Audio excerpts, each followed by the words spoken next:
السلام عليكم البنات، كي دايرين؟ كلشي بخير؟ كي صبحتوا لاباس عليكم؟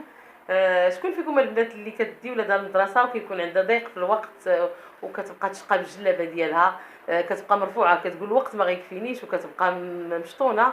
انا من جمله هاد النساء هادو اللي كنلقى شي مرة كنشقى بالجلابه ديالي كيف ما غتشوفوا في الفيديو ديال اليوم.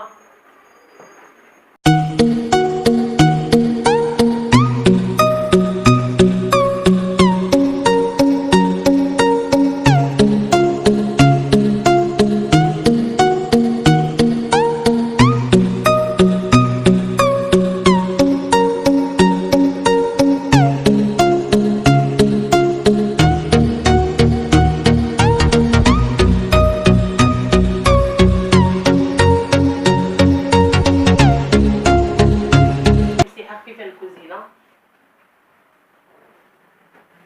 بالنسبه للمعلات انا غسلتهم، ندير غير شي مسيحه بحال هكا خفيفه.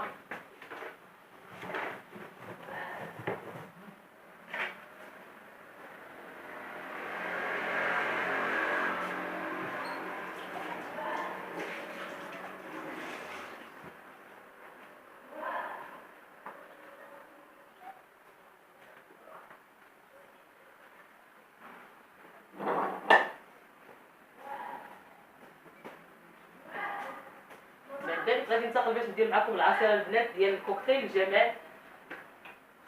نحاولوا ما نساوش راسنا من هذا العصير، هذا راه مزيان مع الصباح نشربوه.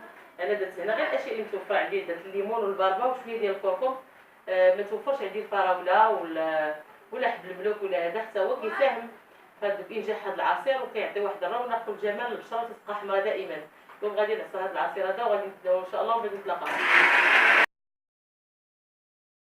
بالنسبه لهذا العصير هذا راه تقاسمته معكم البنات في القناه، فهو عصير جيد لاشراق البشره ورونق ديالها والحموريه ديال الخدين.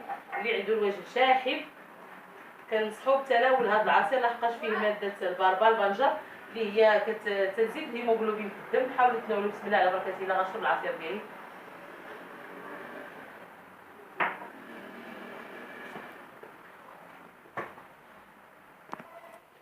البنات انا غادي ندير باغاسي معكم هاد المعلات دابا اللي كنت غسلت هنايا، كل حاجه لبلاصتها.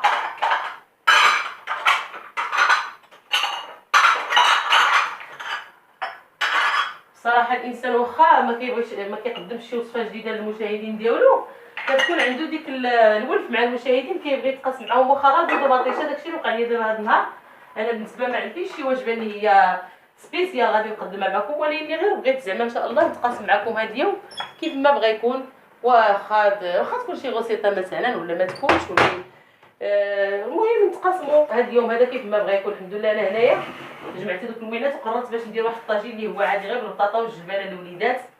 انا الصراحه كنت كنتسنى الزوج يجيب لي واحد البيبي من السوق اليوم الاربعاء، ولكن تاخر. غادي نقضي باللي كاين، ان شاء الله. راه ما يجيبوه باش نصاوبوه خصو يبات باش يولي اللحم ديالو مزيان بالمتناول باش نديروه. بالنسبه للدجاج البنات انا ما كناكلش الدجاج الرومي لعده اسباب، ربما العديد منكم كيعرف هذه الاسباب هذه.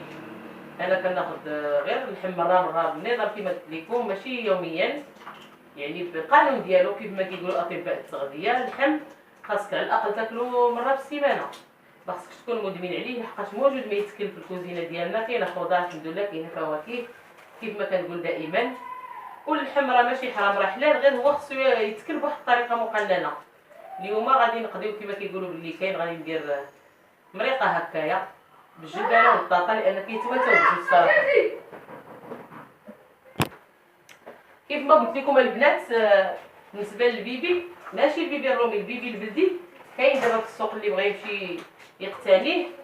يعني كيطرح الثمن ما بين 200 درهم حتى ل 3500 ديال بحال هكا. تجيبي واحد البيبي يكون كبير وزوين وتذبحيه وتقرضيه في الثلاجه، ولا اختاروا كيفاش مع هذا. ديريه اما في المرق بحال هكا، ولا ديريه في الكسكس، ولا المهم بعدا هو بلدي. الحاجه البلديه دائما كتكون مزيانه، بحال الدجاج البلدي حتى هو رائع. اما بالنسبه للدجاج الرومي كيف ما كتعرفوا راه يعني كيبغى بديك الحقنه. ما غادي نقول لكم لا اله الا الله، ما كياكلوا الناس فيه والو، غير تسمم وصافي. الانسان اللهم يدير غير خضيره هكايا ولا داك الدجاج بحال هكا ينوع مره بشي حاجه اللي هي عاديه ولا هذاك الدجاج الرومي خايب الصراحه. اللي معايا يقول لي اوكي، اللي معايا في هذا الراي. البنات الصراحه ماشي غير الطبخ اللي كاين في القنوات، الانسان فاش كيدير واحد القناه الصراحه طبخ طبخ طبخ طبخ، راه كلشي كيطبخ، كاع المغرب كله كيعرف يطبخ. المهم انا بغيت ندردش معكم واحد الدردشه، مازال ما عرفتش الصراحه نوع الموضوع اللي غندردش معكم، وانا كنحضر وجبات الغداء الاطفال ديالي. اليوم بغيت نختار واحد الموضوع نتحدثوا فيه، هو ديال الموضوع اللي ولا دابا داير ضجه، ديال الطاقه، علم الطاقه. هاد علم الطاقه اللي برزوا فيه بزاف ديال يعني مختصين في هذا المجال هذا ديال علم الطاقه وطاقه المكان وطاقه البشر.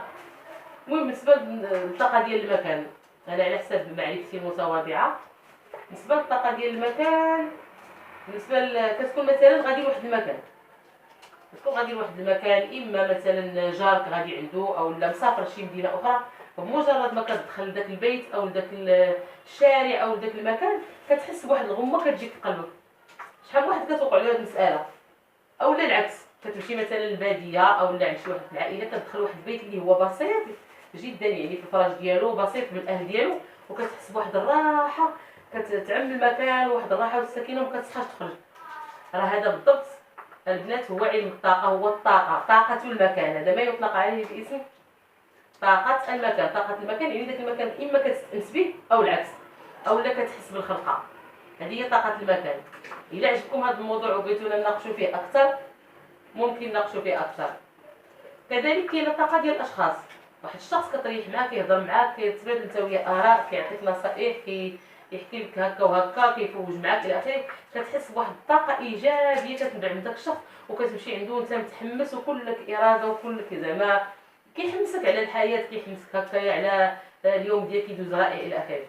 وكاينين بعض الاشخاص بغي نجينا وين نجيكم، كيجي كيشوفك مثلا انت ناجح في حياتك ولا مثلا ناجح في التفكير ديالك، كتعرف كيفاش تستقبل اليوم ديالك بالفرح، وناجح مع وليداتك وناجح في حياتك، كيجي هو كيحبطك، تيعطيك واحد الفكره اللي كتهرسك، كيقول لك لا ما خصكش دير هكا، ولا هكا عندك غيطرى لك هكا ولا غيوقع لك هكا. انت كتبقى كتفارق انت وياه ولا كيبقى يشكي عليك. عندي هذا المشكل كيسالي، هذا المشكل كيعاود لك مشكل اخر بالعاديه المشاكل، حتى كتولي انت قانط وعادف وكتاثر داك المشكل اللي كيعاود لك داك الشيء كتاثر منه. فاش كتمشي للدار كتمشي مريض، يعني كتهز معاك واحد الهم من داك الشخص اللي عاود لك مثلا كيقول انا مريض ولا الفلوس مشاو ليا ولا وقع ليا كذا كذا، غير احداث اللي هي سلبيه، بحيث انك كتمشي منه اش غنقول لكم، كتمشي منه محطم ومفعم بديك الطاقه السلبيه، ماشي بحال ديك الطاقه الايجابيه اللي كيعطيك الشخص الايجابي وكيتحدث معك بواحد التفاؤل. لحقاش حنايا صراحه كمسلمين خصنا ديما نكونوا متفائلين، لحقاش كاينه الدين ديالنا تفاءلوا بالخير تجدوه. الشخص ما خصوش يكون متشائم، هضرات شي حاجه ممكن نقولها لصديقي وداك الصديق ديالنا عطى لي حل، ماشي مشكل تآزر ما بين الاصدقاء وما بين العائله، ولو يكون الزوج ديالك او الزوجه او الام او الاخت هو اللي كيشتكي بهذا الشكل هذا، انت غتعطيه حل، ولكن شريطه ما يبقاش دائما ينكد عليك ويبقى في نفس الموضوع وتا كيتجاوز الحدود ديالو. ديك الساعه غادي تحاول تجاهلو، لحقاش غادي تسقط في دوك السلبيات. لان شحال من واحد تيشكي عليك مثلا غير هكا كيقول لك ضراني شي حاجه كتصدق فيه على ضرك، او لا تيشكي عليك بشي اوضاع اللي عنده خايبه في الحياه ديالو هو كتلصق فيك هذوك الاحداث. وهذا الشيء يقدر يسمعوا شي واحد غير يقول لك مجرد يعني غير خيال ولا تخيل كما تيقول، ولكن بعد هاد الاشياء انا بعدا عشتها شخصيا. علاش بغيت نناقش معكم هذا الموضوع؟ كاين شي اشخاص كيجيو كيبقاو يشكيو عليك، واقع ليا داير ليا هادي المهم بالعام المشاكل، فجاه كتلقى راسك كتعيش نفس المشكل ديالو. زعما حاولوا تجنبوا هاد الناس اللي هما سلبيين، حاولوا انكم تساعدوهم باللي قديتوا، ولكن الا شفتوهم كثروا عليكم السلبيات حاولوا انكم تحاشوهم، لحقاش كيبقاو زعما شنو نقول لكم كيعمركم سلبيات. بهذا التعبير هذا البسيط كيعمركم غير السلبيات وكيخليو حياتكم كلها سلبيه. حاولوا انكم ترافقوا مع الناس الايجابيين اللي كيشوفوا دائما بالتفاؤل بغض افضل، لحقاش الانسان راه عايش النهار وغدا ما كيعرفش شنو كاين، خاصو دائما يتفائل باش يشوف الاشياء اللي هي جميله. هذا هو اللي عندي ما نقول في هذا الموضوع. الى عجبكم هذا الموضوع ممكن نطرقوا ليه فيه، هو راه شاسع هذا الموضوع، راه فيه اشياء اخرى العديد ما يتقال. تشاهدوا معايا البنات هذا الطاجين البسيط اللي كيتكون من الجبنه والبطاطا والبصل والطماطم والمعدوس والتوابل طبعا. وغادي الخليط العجيب ما بين الجبانه والبطاطا كيحبوه الاطفال. وبغيت غنتقاسم معكم البنات هذا الطاجين المتواضع، ولكن الخضر كتبقى دائما هي المزيانه وهي الجيده للجسم. هذا هو اللي كاين. من بعد نتلاقاو البنات. الغديوه ديال اليوم اصبحت جاهزه لمحبي الخضر والفواكه. ها هو الطاجين ديالي وجد بالبطاطا والجبانه. صحتكم وراحتكم حتى نتوما. نتمنى ان شاء الله تكونوا كتحبوا الفواكه والخضر كيف ما انا. رافقته بالليمون طبعا، حبيب الجمهور. الوقت ديالو هذا، كلوه واستمتعوا بفيتامين سي والخبز طبعا. نتمنى ان شاء الله الفيديو ديال اليوم يكون عجبكم وتكونوا استمتعتوا واستفدتوا معايا بالموضوع اللي تناقشت معكم فيه ملي كنت كندير الغداء. ونتمنى ان شاء الله الا بغيتوا هكا تناقشوا مواضيع ولا ندردشوا مع بعضياتنا، تخليوا لي هادشي في لي كومونتير ان شاء الله. الفيديو ديال اليوم وصل للنهايه ديالو ان شاء الله. الى الفيديو القادم بحول الله.